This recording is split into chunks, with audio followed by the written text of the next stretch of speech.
Bago natin simulan ang chapter 14, shoutout muna natin ang top 5 sa community spotlight ng channel natin ngayong week. Shoutout kina Angel Roblox Gamer, Yugs Cast, Donald Garcia, Jonathan Requiza at Vicent Esteloso. Maraming salamat sa patuloy na pagsuporta. Shoutout din sa top 10 best commenters sa channel natin ngayong week, na sina Jesus Del Monte, Joe Brian Bongal, April Roy Capuras, Giovanni Cos, Marihar Abe, Andre, AI44, Wenny Delfino, Mark Roque, at ang pinakamasipag sa lahat ay si Robertson Abella Jr. Maraming salamat sa inyong patuloy na suporta. Napansin din natin na marami pa sa mga viewers natin ang hindi pa nakasubscribe sa channel. Sana wag po sanang kalimutang mag-subscribe na at mag-like, shared, at comment. Malaking tulong na po iyon para sa ating channel. Maraming salamat. We are the Mushroom King. Isa sa mga anay na nagtatago sa butas ay sinabihan ng kanyang mga kapatid na sa oras na lumitaw ang ulo ng nanghihimasok ay papatayin agad nila ito. Ngunit bigla siyang nabigla nang may mapansin siyang unti-unting lumilitaw na figure sa kanyang harapan. Lumabas dito ang isang mushroom na agad niyang ipinagtaka dahil ito ang bagong uri ng punggos na nahanap ng mga workers termite. At hindi raw ito ang babaeng may bond sa buhok na umatake sa kanila, marahil daw ay mali ang impormasyon. Biglang dumampot ng bato ang kabute at isinigaw nito ang super lethal flying stone, sabay malakas na binato patungo sa anay. Ngunit tumama lang ito sa makinis na ulo ng anay, at sandali silang nagkatitigan. Pagkatapos ay biglang nagalit ang anay at mabilis na nilusob ang kabute habang sumisigaw na ang lakas daw ng loob nitong munting pipsqueak na batuhin ang kanyang ulo. Habang hinahabol ang kabute, sinigawan niya ang kanyang mga kasama na tulungan siya na pagpira-pirisuhin ito. Dahil sa nangyari ay nagkaroon ng pagkakataon sina Saifeng at Milan upang makaraan sa lugar. Sinabi ni Saifeng kay Milan na ang mga nakatambang na soldier termite ay naakit na lahat papalayo ng mga decoy shroom, kaya makakaraan na sila dito. Habang tumatakbo ay nagtatakang nagtanong si Milan kay Saifeng kung hindi raw ba medyo malayo ang evacuation point nila. Sumagot si Saifeng na malapit na sila dahil ginamit ng kanilang master ang tunneling shroom para maghukay ng lagusan. Ngunit hindi sila pwedeng lumapit ng husto para hindi mabulabog ang kawan ng mga anay. Habang tumatakbo ay biglang nagkaroon ng pagyanig sa lupa na agad na napansin ni Saifeng. Dahil doon, agad niyang itinulak si Milan at sinigawan ito na mag-ingat. Bago pa man ito maunawaan ang mangyayari, ay inihagis siya ni Saifeng pataas, at sa harapan nila ay biglang sumulpot ang ulo ng isang malaking anay na may matatalim na pangil. Sinalubong ito ni Saifeng at nagbanggaan ang kanilang sandata na nagdulot ng pag-spark. Pinigilan ni Saifeng ang matatalim nitong pangil gamit ang kanyang dagger. Nang makita iyon ni Milan ay nag-aalala siya sa kanyang kapitan, ngunit sinabihan siya ni Saifeng na huwag daw itong mag-alala. Inutusan niya itong umurong na muna ayon sa kanilang plano. Mabilis na tumakbo papalayo si Milan habang umiiyak, at humihingi siya ng tawad sabay tinitiyak daw niya na tatapusin niya ang misyon ng pag-atris ayon sa plano.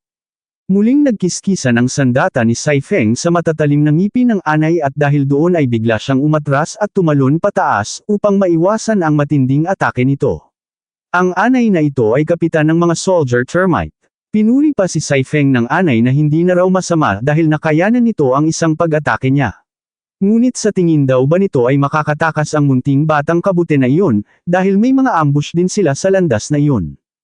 Nang marinig yun ni Saifeng, napagtanto niya na nakakapagsalita rin pala ng karaniwang wika ang soldier termite na ito. Iniisip niya na marahil ay nag-evolve na ang mga ito. Habang ibinabalik niya ang kanyang sandata, nakangiti niyang sinabi sa anay na halata naman daw na nasa kabilang landas ang lahat ng mabibigat nitong hukbo, at hindi raw ito mapipigilan ng kaunting puwersa na naroon. Inilabas ni Saifeng ang kanyang pana at naghanda ng isang pag-atake habang sinasabi na malaki raw ang tiwala niya sa kabuteng kasama niya pagdating dito. Nagulat ang anay at napaisip kung bakit nito patatamaan ang sarili nitong mga kabute. Walang pag-aalinlangan na binitawan ni Saifeng ang isang mabilis na palaso patungo kay Milan. Ngunit hindi naman ito ang direktang patatamaan nito dahil lumihis ang kanyang palaso sa mga oras na iyon. Naalala ni Milan nang tanungin niya si Saifeng kung paano sakaling makatagpo sila ng ambush, kung paano nila may hahatid papalabas ang mga ito. Sumagot sa kanya si Saifeng na magagamit nila ng husto ang mga katangian ng kanilang lahi. Hindi raw ba't mahilig silang ngumatngat ng may silim? Kung ganoon, pakakahuyin daw nila ang mga ito para gumatngat hanggang sa mabusog ang kanilang mga puso. Habang lumilipad ang palaso sa tapat ng mga butas ay bigla itong naglabas ng napakaraming may silim na biglang umakit sa mga nag-aabang na anay. Ang isa sa mga anay ay biglang natakam dahil sa napakasarap na may silim. Ngunit pinigilan siya ng isang kasamahang anay at sinabihan siyang maaaring painlang ito na inilagay ng kaaway na kabute. Binalaan niya ang lahat na huwag silang magpabulag sa kasakiman. Napailing ang isa sa mga anay at sinabing may punto raw iyon. Ngunit paglingon niya, nagtaka siya at hinanap sa kanyang tabi kung nasaan na ang mga kasama. Nadismaya siya nang makita niyang ang lahat ng mga anay ay nagsisimula ng kumain ng may silim at nauna pa talaga ang mga itong kumain ng mag-isa. Dahil doon ay napagpasyahan na rin niyang wala na siyang pakialam, habang sinasabi na kumuha rin sila ng anay na magpapakain sa kanya. Sa mga oras na iyon, si Milan ay mabilis na tumatakbo sa kisame at nilalagpasan ang mga nagkakagulong anay para sa pagkain ng may silim.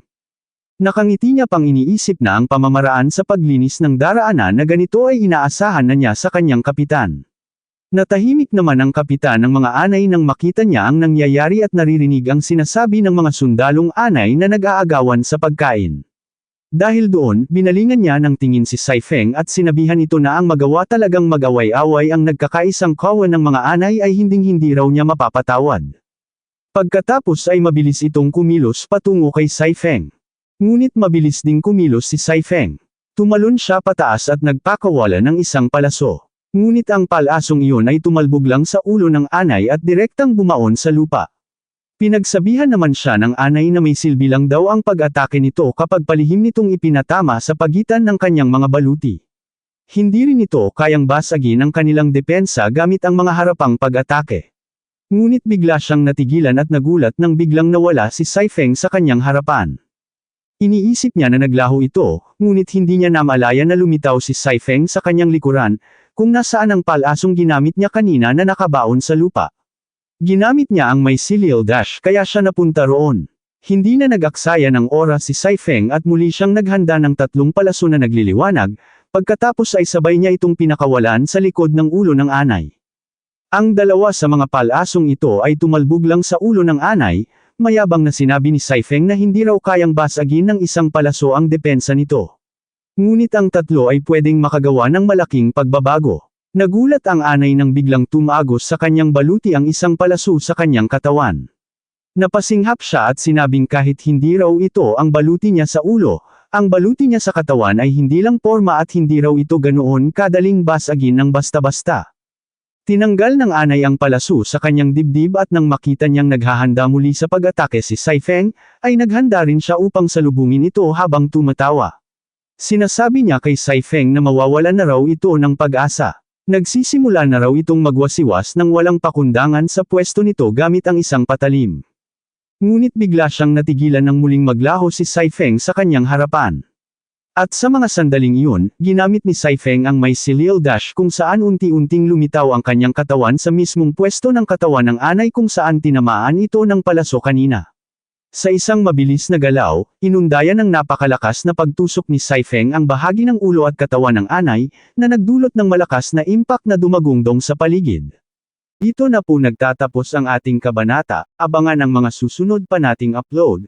Huwag din kakalimutang mag-like, share, subscribe at i-click ang notification bell, para lagi kayong updated sa mga susunod pa nating mga video.